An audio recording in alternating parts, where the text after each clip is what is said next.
Assalamualaikum warahmatullahi wabarakatuh. Selamat malam, salam sejahtera bagi kita semua. Dimanapun sahabat SPM berada, kembali lagi bersama gua, Fajar Siddiq, di acara yang paling kece tentunya di Seni Pasar Modal Channel, edisi 9 Juni 2021. Kurang lebih 30 menit ke depan gue bakal nemenin lu nge-recap IHSG dan kira-kira apa yang terjadi di keesokan harinya.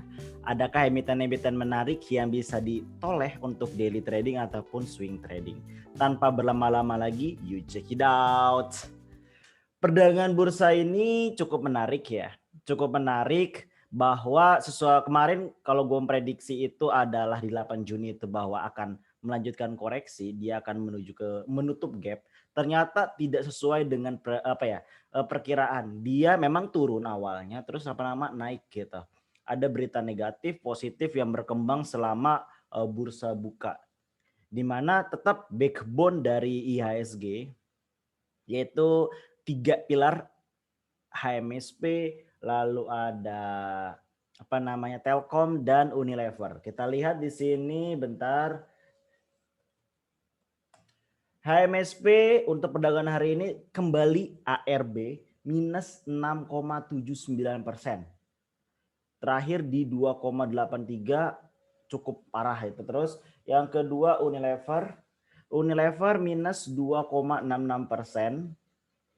Lalu terakhir Telkom minus 1,40%. Itu adalah beberapa emiten backbone yang mengalami merah. Ya ini tidak terlepas dari emiten-emiten backbone yang sudah mengalami masa bagi dividen ataupun telah mengalami masa cumdet, yaitu adalah Unilever dan Telkom. Unilever dan Telkom gitu. Sedangkan untuk HMSP sendiri masih tekanan untuk jualnya tinggi. Selain itu juga perdagangan hari ini pada bursa-bursa awal buka sampai pertengahan itu isunya kencang banget, yaitu adalah yang namanya dipajaki. Jadi isu bahwa sembako bahkan telur itu akan terkena pajak. Ya gue nggak habis pikir aja sampai ke telur loh, ke telur, ke bahan-bahan sembako, bahan-bahan pokok itu akan dipajaki. Apakah sampai sebegitunya negara tidak mempunyai uang gitu? Itu masih apa ya? Ini kayak semacam kita melihat sebuah peristiwa, makna di sebuah peristiwa. Ada tindakan yang diambil, itu adalah efek akibat tertentu. Lu bisa bilang Indonesia baik-baik aja. Lu bisa bilang kayak gitu. Tapi apa kenyataannya seperti itu? IHSG menggambarkan adalah garda terdepan dari suatu perekonomian. Apakah IHSG baik-baik saja? Lihat emiten-emiten blue chip. Apakah baik-baik saja jika tidak disuntik oleh pemerintah, khususnya perbankan?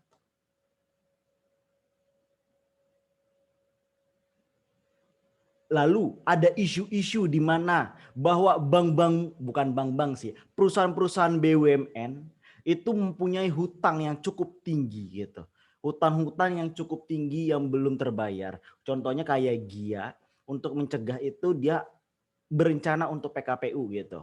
Nah, hal-hal yang seperti ini apakah menjadi gambaran bahwa Indonesia baik-baik aja? Ditambah berita yang sangat beredar banget pada pagi ini yang cukup menekankan semerguts ya untuk perdagangan hari ini, yaitu adalah berita yang tadi dipajakin semuanya ke sembako. Ini mengindikasikan bahwa Indonesia nggak baik-baik aja, perekonomian Indonesia nggak baik-baik aja. Sekarang Indonesia masih di garda yang namanya resesi ya, belum pindah ke depresi. Banyak yang petantang-petenteng anak mudanya, ya udahlah kita masuk kripto dan sebagainya macamnya. Ingat bro, kripto itu duitnya lari keluar, nggak ada yang di save di Indonesia. Berbeda kalau sahamnya. Ada yang namanya potongan pajak jual dan beli, di mana pajak tersebut masuk ke income Indonesia. Nah, di sini dengan kita banyak lari uang kita ke sana, terus kita cut loss di sana, ya menikmati orang-orang luar sana. Indonesia tidak menikmati gitu. Kalau perekonomian Indonesia baik-baik aja, ya nggak masalah. Tapi ini lagi masalah krisis. Kita harus bisa membantu sesama, dalam hal ini negara, biar tetap kokoh nih. Ya gue termasuk yang nggak setuju sebenarnya kalau misalkan semua itu yang namanya dipajakin. Khususnya ke sembako ya. Kenapa? Karena efek dominonya ini panjang. Salah satu efek domino yang akan panjang ke depannya menurut gue pribadi itu adalah inflasi. Kenapa?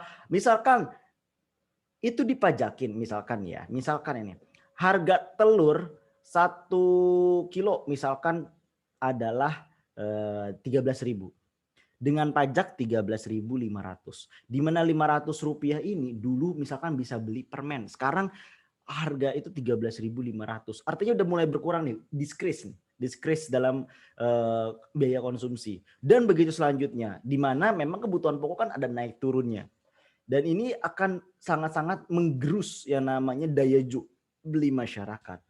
Kalau misalkan pajaknya digunakan untuk kebutuhan, digunakan untuk membantu negara, untuk tetap eksistensi dalam perekonomian, it's okay gitu. Tapi mirisnya, ya oknum-oknum lah gitu. Oknum-oknum malah bertindak sewenang-wenang dan lagi semacamnya. Ya berita banyak dah di mana KPK menangkap tangan A, menangkap tangan B dan sebagainya macamnya. Ini yang membuat miris gitu. Menekan yang bawah, tetapi yang atas ya seakan nggak terlalu gitu. Dibebaskan tax amnesty dan lain sebagainya macamnya. Biar investor-investor welcome ke Indonesia, pengampuhan pajak. Sedangkan sampai tingkat sembako dipajakin. Iya, miris sih. Sudahlah, gak usah kita bicara politik lebih lanjut, itu sedikit curahan ya. Karena ini akan berdampak panjang nih, berdampak panjang ke beberapa sektor, khususnya ke sektor consumer good. Walaupun justru ini kesempatan emas. Kenapa? Sektor-sektor consumer good khususnya adalah emiten-emiten blue chip, karena tekanan isu negatif ini turun, khususnya untuk Unilever gila. Tercatat sampai 5.300 ya. Unilever terendah low itu adalah 5250, bayangin ditembus dibandingkan Mei 2018 ataupun dibandingkan 2018 2020 Maret atau Mei 2020 itu ya Unilever hanya tembus di 5.300 5.400. Ini low-nya tembus hingga 5.250. Amazing sih gitu.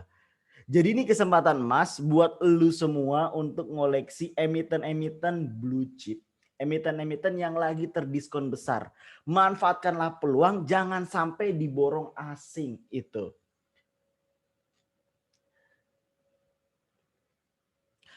Inilah perdagangan IHSG hari ini. Lihat dibuka pertama adalah merah, lalu kemudian hijau, hijau, hijau, hijau. Untuk perdagangan transaksinya itu cukup ramai, yaitu adalah 12,68 T ya, 12,68 triliun. Di mana di sini asing, di mana kemarin dia buang barang dan masuk di pasar nego, sekarang tetap masuk di pasar nego sebanyak sekitar 100 atau 90 miliaran gitu masuk di pasar nego, sedangkan di reguler sebanyak 146 miliar. Di mana total all market itu sebanyak 229 miliar. 146 miliar itu cukup menaikkan IHSG hingga plus 0,802%. Di mana secara overall di sini IHSG indeks mayoritas positif, LQ45 positif 0,45, lalu ada basic materials positif 1,99, lalu ada industrial positif 1,75. Lihat consumer good nih, consumer non cyclical minus 0,46%, kena tekanan berita tadi. Teknologi positif 3,96%, Kompas 100 positif 5,32, IDX 30 positif 2,26. Artinya di sini rata-rata adalah mengalami mayoritas hijau, di mana sebenarnya tekanan dari global itu adalah merah. Lihat dari Nikkei, dari DJIA, dari HSI, SGD, Euro atau USD, nah itu adalah tekanan merah. Ini nilai tukar ya, ini nilai tukar. Adalah merah. Berbeda dengan halnya Indonesia positif gitu. Memang tidak semerta-merta global merah, Indonesia merah, tapi ini terlalu memberikan manis-manisnya aja. Be careful untuk yang manis-manis ini, sangat-sangat berbahaya gitu. Jangan sampai kita masuk di harga pucuk, masuk di harga tinggi, jebret dibawa ke bawah, nangis semua nantinya. Tapi untuk melihat peluang untuk kita masuk, it's okay. Ini adalah top gainers untuk perusahaan untuk hari ini. Ada Behit, Amin, Padi, Arta, PUDP, MLPT, Gold, JSKY, JC, Temas, TNCA, MTPS, SMDM, AMRT, LPLI, PTDU, Agro, Mina, Gema, Bab, rata-rata second liner dan third liner, dan Agro ya bisa dibilang emiten second liner ataupun emiten first liner, bisa seperti itu. Jadi mayoritas hijau di mana tertinggi ada di 34,91 Behit emitennya Haritanu. Lalu untuk untuk top loser itu dipegang oleh VRNA minus 7,00%, ARB, lalu ada Kren, Omre, MCAS, MSKY, EDG, MBTO, PSGO, Prim, PNSE, Wi-Fi, Samf, Daya, INPS, Poli, Atap, BKSW, dan FIT. Rata-rata adalah saham gorengan yang mengalami ARB ataupun minus yang cukup besar untuk top gainers dan top loser untuk hari ini gitu. Lalu bagaimana untuk last trade ya? Last trade di 12 pertandingan 12 terakhir. Lihat di sini dalam penutupan itu banyak yang lagi mengumpulkan ini untuk emiten-emitennya. Lihat di sini. Ini domestik yang beli. Di mana perdagangan terakhir domestik yang menguasai untuk di 12. Biasanya asing yang bermain, di sini domestik ya, domestik. Lalu bagaimana kalau kita ngelihat secara chart? Lihat secara chart, di sini gue menggunakan 3 indikator. Gue menggunakan 3 indikator, yaitu indikator ADX untuk melihat momentum, ada Stochastic RSI untuk melihat psychology market, lalu gue menggunakan indikator yang namanya Williams Fractals gitu. Dari sini bisa kelihatan bahwa dia udah mengalami golden dead cross, titik yang namanya titik jenuh jual, dan di sini lagi momentumnya rendah. Artinya potensi untuk sideways itu cukup tinggi. Sideways cenderung turun gitu ya. Dimana fractals pun itu mendukung untuk itu. Artinya dengan potensi bentuk seperti ini ya bisa dikatakan besok bisa hijau, bisa merah. Tapi potensinya dengan dua kondisi ini memungkinkan adalah nggak berkisar jauh di antara ini. Nah berapa nih? 5.900 sama 6.037. Nggak akan jauh dari sana gitu. Apakah bisa menutup gap? Untuk besok itu tidak bisa untuk menutup gap dengan kondisi seperti ini. Karena tujuannya adalah sideways gitu. Jadi sideways landai menuju koreksi. Itu yang terjadi IHSG untuk perdagangan besok di Kamis 10 Juni 2021. Lalu adakah emiten-emiten menarik? Di sini coba gua lihat ya.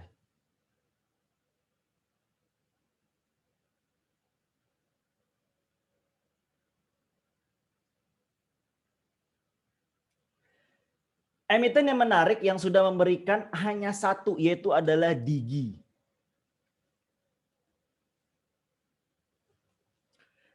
Digi bisa dilihat di sini momentumnya sangat kuat di sini dalam pola netral, di mana kemungkinan besar untuk Digi akan mengalami potensi hijau yang cukup lumayan tinggi, bisa menuju target di sini di 465 untuk emiten dari Digi gitu. Jadi potensi untuk naiknya untuk Digi baik daily ataupun swing itu cukup baik. Jadi ini bisa menjadi watchlist. Tapi karena ini cukup signifikan naik dan turunnya, artinya bisa dikatakan sebagai gorengan, maka yang terbaik adalah jumlah lotnya dibatasi. Maksimal 10 lot, jangan lebih dari 10 lot. Hanya untuk menguji sense of buying dan sense of selling kayak gitu. Lalu kita coba melihat emiten-emiten yang menarik, ya khususnya untuk ini ya, untuk swing trading, yaitu yang pertama adalah UNVR.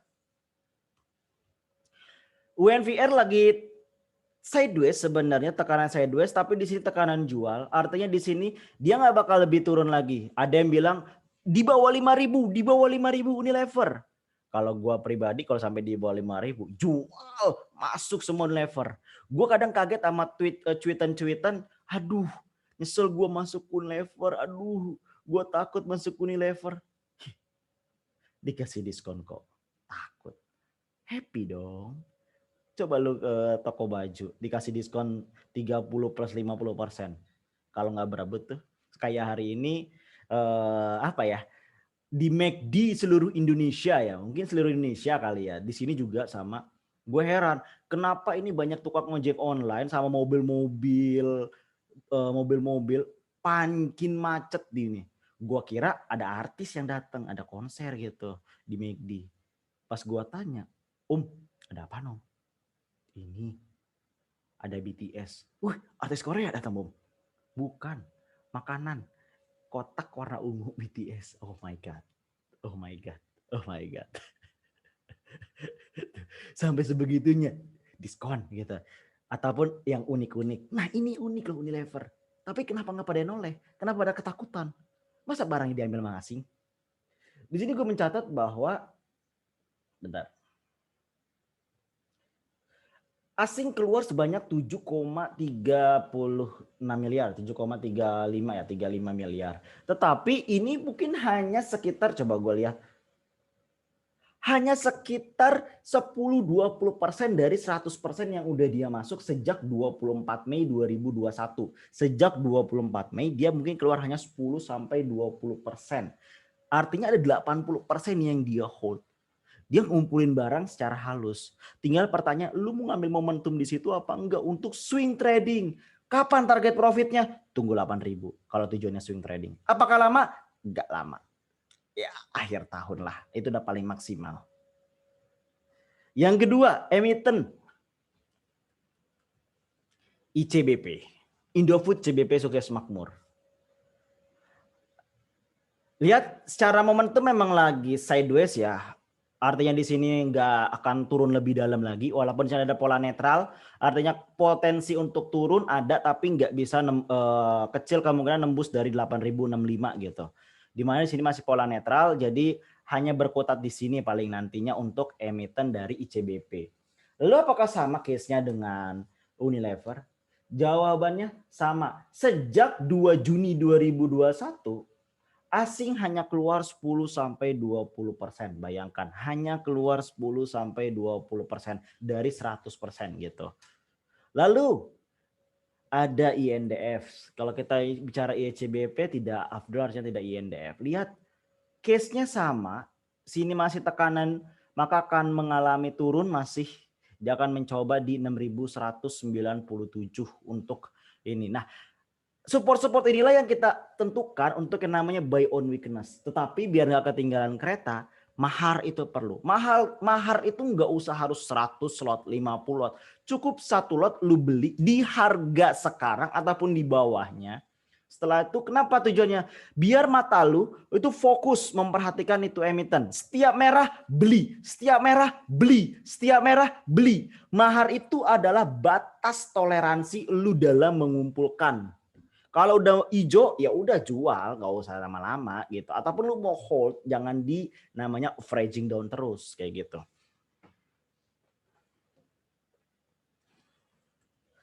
Lalu OLTJ bisa dilihat sama potensinya turun dengan ini artinya dia akan sideways. Dia akan sideways di sini nih di 15.24. Nanti untuk besok akan masih melanjutkan penurunan karena di sini pola netral yang terbentuk, artinya menuju ke 15.24 tapi menuju cenderung sideways turun koreksi gitu. Jadi itu kurang lebih untuk emiten-emiten yang bisa lu kumpulin, baik untuk daily trading ada Digi tadi ataupun untuk swing trading tadi. Ada beberapa emiten yang lagi di diskon cukup besar. Tinggal lu mau ngeliat peluang apa lu mau nangis-nangis aja. Aduh udahlah.